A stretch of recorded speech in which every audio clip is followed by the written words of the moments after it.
intestines in your stomach right now. From this wall to that wall. 30 feet of large and small intestines. Carnivores, omnivores, they usually have about half that. It's 3 to 6 times their body length. So that means that Simba has about 15 feet of intestines. We have 30 feet. Whose food gets traveled out quicker? Simba's, which is good, because you can call it bacon as much as you want. But once it's in your body, it's no longer bacon. It's decomposing flesh. It's bacteria, which builds up, clogs the arteries, leads to colon cancer. Colon cancer is the leading cause of cancer in the United States. Colon cancer, heart attack, strokes, diabetes, high blood pressure, high cholesterol, and obesity. Have you ever heard of a tiger suffering from high blood pressure or high cholesterol? Strokes, diabetes, obesity. These animals don't suffer these diseases because they're eating what's natural to their anatomy. You know, when it comes to diet, we are the dumbest species on this planet. What do these two things have in common? Mercury, right? Why does that mercury? Because we've polluted the oceans to such a great extent. And nearly all fish contain some amount of mercury. I mean, if you really want to eat fish, I mean, all you gotta do is just turn on the news, read a newspaper, any magazine, and you see this massive oil spill. I mean, do you not think that's going to come to us? Of course it's going to come to us. It's going to spread all over the entire world. There's no borders or fences or boundaries in the ocean. You know what happens? There's also this plastic island. You know what happens with that in the oil? A small fish gulps the oil. Now this small fish is contaminated, swims a little further out, gets eaten by a bigger fish. That fish now swallows a small fish, which ate the oil, so now that fish has the oil. That fish swims out a little further and gets eaten by even a larger animal that now is contaminated as well. We catch the larger fish, we then eat it. This is not something you cook out of it. Right? In fact, there's a warning label on fish. It says certain people should consume fish. Men or women? Women, right? Women when they're pregnant. Again, this is a warning from the state of California, not me. And basically it says nearly all fish and seafood contain some amount of mercury, chemicals known to cause cancer, birth defects, and reproductive harm. Pregnant nursing women, women who may become pregnant, and young children should not eat the following fish, including tuna. Now, what else does the government tell women not to consume when they're pregnant? Drugs, cigarettes, and alcohol. So basically the government says, hey, look, if you're pregnant, lay off the crack cocaine and stop eating fish. So apparently, to the government, crack cocaine and fish are equal. They will do just as much harm to you, your body, and your fetus. So why would anybody want to eat this? Well, what is the story we've been told? You need to eat meat to get protein. How many grams of protein do you need? It's funny how when I ask this, mainly to children, they don't know. And even adults, I mean, I'm guilty of it myself. I had no idea. It's so odd that, don't you find it a little odd that we're told you gotta eat meat to get protein, but nobody ever bothered to give us the instructions of just how many grams? You're told what to do, but you're not told how to do it. You're not given the instructions. You're just said, here, just take this and do it. You know how much calcium you're supposed to get? You know how much vitamin A, B, C? You know how much vitamin D from the sun you're supposed to get every day? Do you know how much iron you're supposed to get? We don't know a thing about our diet. And most people say to me, as a vegan, you must have to plan your diet out. Sure. But why wouldn't you have to plan your diet out? Why is it acceptable for you to eat whatever you want? Plan your diet out, whether you're going to change or not. Know what you're putting in your body. The World Health Organization says all you need is 40 to 50 grams of protein per day. 40 for the average female adult, 50 for the average male adult. Let me show you how easy it is to get 40 to 50 grams a day. For breakfast, standard American diet, your bacon, your cow's milk, and your hen periods. All right, how many slices of bacon do you want? Most people would say, what, 2 or 3? 3 slices, 3 times 5. Each slice is 5 grams. So you're at 15 right now. 15 for 3 slices, 15 grams. How many eggs? Most people say 2. Each egg has 6 grams. 2 times 6, 12. 15 plus 12, what do we got, 27? Now we got our glass of milk. Each glass of milk has 8 grams. So 27 plus 8, 35. You're already at 35, you're not even done with breakfast. That's not including the toast with cow butter or anything else you might eat. You don't have to worry about getting enough protein. You need to worry about getting too much protein. That's why they say that the average American is getting double the amount of protein they're supposed to get, 100 grams as opposed to 50. That is why the United States of America has the highest rates of obesity in the entire world. Have you ever heard of somebody suffering from a lack of protein in the United States, going to the hospital? I mean, people all the time ask me, you know, kids and adults will say to me, you're vegan, where do you get your protein from? As if like, I'm just gonna pass out all of a sudden because it never dawned on me I wasn't getting enough protein. You know what, let's go to McDonald's right now so I can have a big fat burger so I can get my protein. I'm not gonna pass out, like I've been doing this for 8 years, you know, and I know I'm a skinny white dude with glasses, but hey, you know, where do you get your protein from? Why don't we ask them? All right, the largest and strongest land animals on Earth happen to also be plant eaters. You know what's funny about this? The plant eaters happen to live the longest. Elephant could live to 70 years. The hippo, the rhinoceros, anywhere from 40 to 60 years. The gorilla could live to about 50 years in the wild. Tigers, lions, jaguars, they live to about 10 to 15 years in the wild. These animals are the strongest. They also live the longest. I mean, what is it? The Galapagos turtle can live to 200 years on vegetables, on vegetation. This animal has 10 times the upper body strength of the average male adult. His diet consists of roots, shoots, bamboo, and a banana. Right? He's getting all his calcium, all his iron, all his vitamins from this, all his protein from this. You can get everything, all right? I have to make this so clear. You can get everything, all your vitamins, A, B, C. You get your vitamin D from the sun. You get all your protein, all your calcium, all your iron from this. This is a very simple diet that we already eat. Your nuts, your seeds, your legumes, your beans, your kidney beans, rice and beans, your garbanzo beans, lentils, grains, pasta, spaghetti, breads, vegetables, fruits. Everything from this. Now, again, I'm that skinny white dude, but these aren't. He's not skinny, but he's white. So as you can see, all these guys get enough protein, enough calcium, enough iron, without eating the animal products. No meat, no dairy, no eggs, no fish. I don't know about Tony Gonzalez. Kind of goes back and forth. That's the problem with having celebrities up here, because you never really know. But yeah, so they pretty much adopted this diet, and they're still excelling at their sports. So what do they eat? When it comes to processed food, this is all the transition food. All the stuff you see here, this is not that healthy. It's healthier than meat, dairy, and eggs, without a doubt. It's healthier than those products. But it's just to transition you. And it's hard to tell people that no longer, have their ice cream. But one of the best ice creams I've ever had in my life is coconut milk ice cream. And all this stuff can be found at Publix and Whole Foods. A lot of people say, but it costs more. You know what? I don't care if I have to spend an extra $1, $2, or even $3 on my food if it means that I'm going to spend less money in medical bills. It's also supply and demand. It's also what you're buying. Fruits, vegetables, rice and beans will always be cheaper than steak. Spaghetti will always be cheaper than chicken. Now, if you're talking about organic, which I think we all should be doing as well, yes, it costs more. But again, it's the consumer's responsibility. As more people buy it, the price goes down. Instead of poultry, they even have vegan chicken nuggets.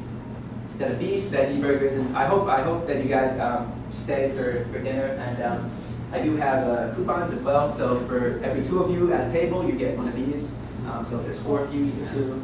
I guess if there's 3 of you, you get 2 of them as well. Instead of pork, one of the amazing products is, I think now Morningstar has taken over for it. It has no eggs either. It's the riblets. And I challenge you to try this and give it to a loved one, and don't tell them that it's not meat, because it really is fantastic. And you have to remember that the meat, dairy, and eggs, they have a certain taste because of what we do. We don't just eat them as is. All meat, dairy, and egg go through a process. The process in this case involves killing and cooking, pasteurization, refrigeration, freezing, and we cannot forget the all-important seasoning. I remember as a child going to McDonald's, I didn't just get a burger. It wasn't just a slab of meat. That meat might have had, spice and herbs. I have no idea what McDonald's burger does anymore. But it was grilled, right? It was grilled, and it came with a bun, lettuce, tomatoes, ketchup, mustard, onions, and pickles. We put plants on the meat to make it taste better. In fact, what would meat be without plants? Just be a dead animal. Be a carcass on your plate. It'd be no different from roadkill. So the word of the day is vegan. It simply means a vegan chooses not to eat these products. Nobody put a gun to my head.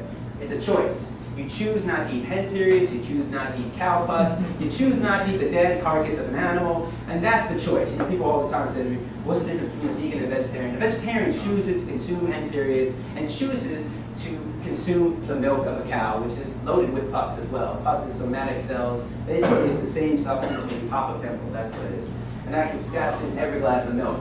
So this is it. It's a choice, and it's a very logical choice. There's no stretch involved. And a lot of kids will say, well, a vegan, even after I show them all this, they still think it's salads. Now, this stuff is all vegan. Now, a lot of kids say, great, I'm going vegan.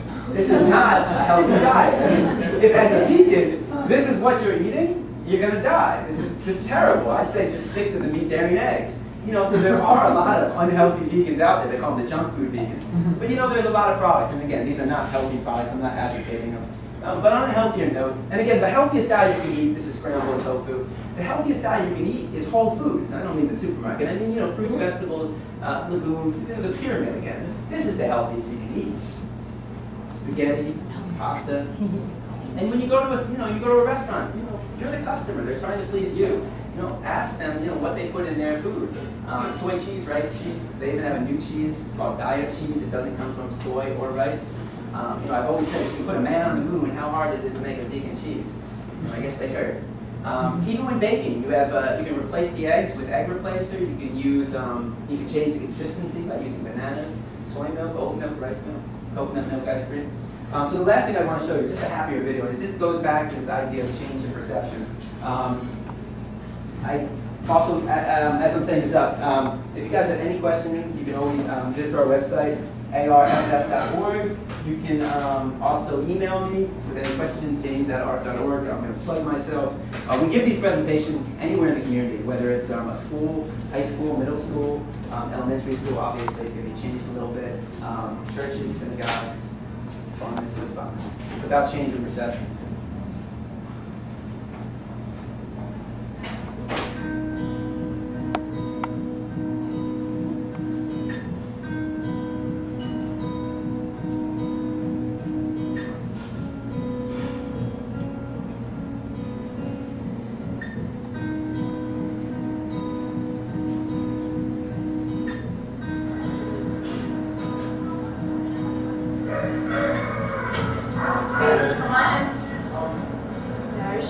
Beautiful girl.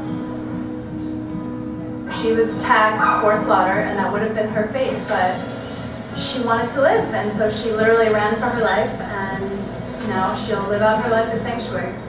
It's interesting how the public responds when one individual animal, makes a run for her life. They end up making headlines on national news. People's hearts go out to this one individual animal. The cruelty that happens to farm animals is largely hidden behind factory farm walls, and people aren't aware of it.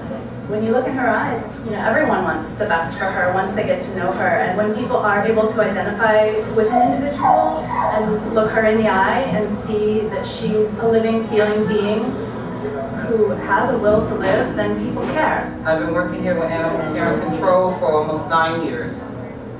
This morning was really astonishing to me. All of a sudden, it dawned on me, this sweet, innocent cow running away from being slaughtered. And I never even thought about it before, that something is actually being slaughtered, and it's my ground beef, and it's my dog steak, and stuff like that, and we've been eating this for years. I never pictured that face on that, and it hurt. I can't do that. I can't. So now, we're going to work on not eating me and my entire family. Because I'm realizing that this is a life I have to save today. And with my family, we'll be saving a couple more. Thank you. She's about a year old, absolutely beautiful Hereford, and those unfortunately are cows that they use for meat. She's most likely at a live market, and because they have a very strong will to live, like any living creature, she had a will to live, and she did. And where she's going now, she's going to have like cows of her own breeding. She's going to be so happy. When the trailer arrives, the cows in the herd will move. Yeah, they will move in a big line. Everybody lines up. They will start moving to her, to comfort her and to tell her that they're there. And she will move out. Any animal, any creature has a strong will to live. She's an ambassador for all animals who are still suffering in slaughterhouses and on farms and don't have such a lucky animal. People love a happy ending, and it's happy.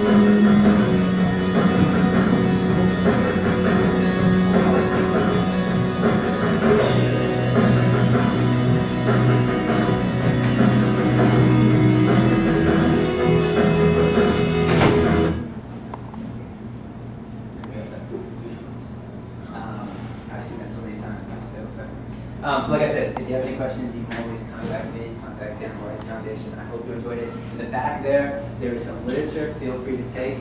There's also a sign-in sheet.